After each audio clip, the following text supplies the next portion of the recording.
Sa kagustuhan ni Dado na puntahan si Princess sa bahay nila ni Onse, ay natumba ito sa harapan ng kanilang bahay. Mabuti na lang at may nakakita sa kanya na kapitbahay. Agad umuwi si Princess na kahit masama ang loob sa kanyang tatay-tatayan, ay hindi maipagkaila na mahal niya pa rin ang kanyang tatay Dado. Samantala, nagpang-abot sa kulungan ang lolo ni Xavier at ang ina niyang si Lailani. Agad nagalit itong lolo ni Xavier at tinanong si Lailani kung ano ang ginagawa. Saad ni Lailani ay gusto lamang niya makibalita sa anak at mabigyan lamang kahit moral support itong si Xavier. Kinausap naman ni Xavier ang kanyang lolo na bigyan ng isang pagkakataon ang kanyang ina at sakaling makalabas na siya ng kulungan ay buo ang pamilya na madatnan kahit patay na ang kanyang ama.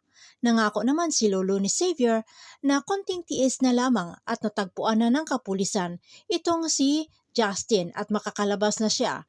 Pero ayon kay Xavier ay ayaw niyang umasa at kapag makalabas na siya ay doon na lamang siya masaya. Isang araw ay nagulat si Xavier na may bisita siya sa kulungan. Ito'y walang iba, si Justin, kasama ang kanyang lolo. Galit na hinarap ni Xavier ang kaibigan pero ayon kay Justin ay nagpapalamig lamang siya at gawin niya ang lahat sa pamamagitan ng pagtetestigo. Kasama na rin ang nagbigay ng droga dito sa kay Justin para mapatunayan na walang kasalanan si Xavier sa natagpuang droga sa bahay nila. Samantala gulat si Libby na pina-DNA test siya pala ni Divina sa tulong na rin ni Jenny. Saad ni Divina ay naninigurado lamang siya kung siya talaga ang anak niya na si Libby. Sinabi rin ni Divina na buong akala niya ay maging maayos ang kalagayan ni Libby nang ipinimigay niya ito sa kay Charlene. Pero nagkamali siya dahil hindi masaya si Libby na hindi maramdaman ang pagmamahal ni Charlene bilang ina. Bini-brainwash ni Divina si Libby at kinakasangkapan ang anak para mapalapit kay Raymond na totoong mahal niya na inagaw lang umano ni Charlene.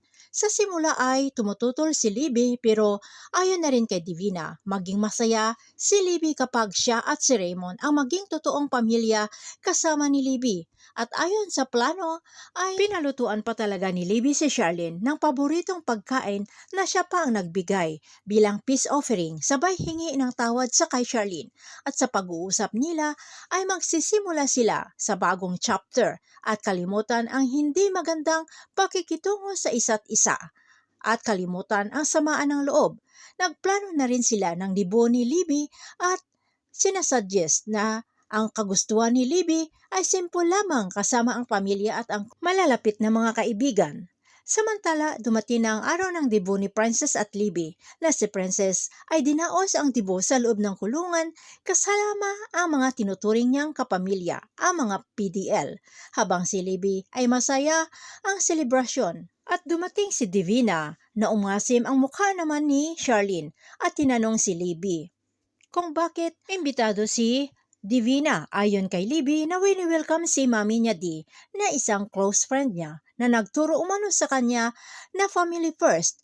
Ikinatuwa naman ni Raymond ang akala'y good influence si Divina dito sa kanyang anak na si Libby. Lalo pang umiba ang mukha ni Charlene nang ibinigay ni Divina ang regalo kay Libby. Nang binuksan ay napakamahal na latest edition ng bag.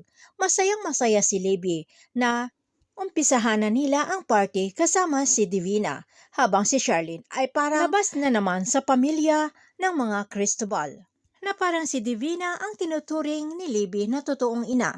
Abangan na lang natin ang susunod na episode dito sa Prinsesa ng City Jail.